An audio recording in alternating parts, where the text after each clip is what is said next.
नमस्कार, मी अंजली's food town मध्ये आपलं मनापासून स्वागत करते। गोकुळाष्टमी जवळ येत आहे, त्यानिमित्त मी आज करणार आहे गोपाळ काला।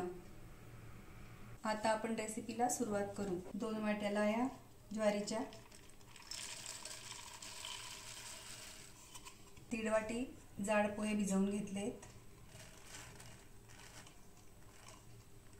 आंबट ताक किंवा दही चवीनुसार। मी इथे ताक घेतलंय। भाजलेले दाणे,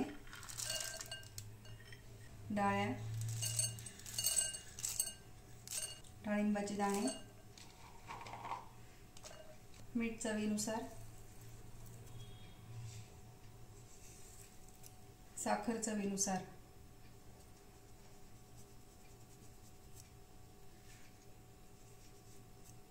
आता हे मिक्स करून घेते।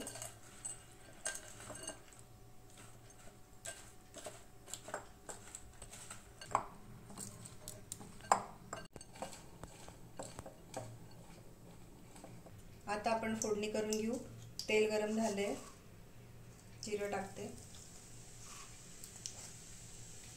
हिंग, कढीपत्ता, मिरची, थोडीशी हळद। आता यात मी फोडणी टाकून घेते। हे एकत्र करून घेते।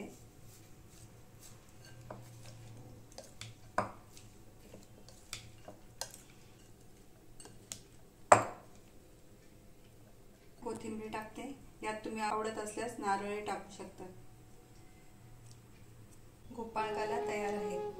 कशी वाटली रेसिपी कमेंट करून मला नक्की सांगा।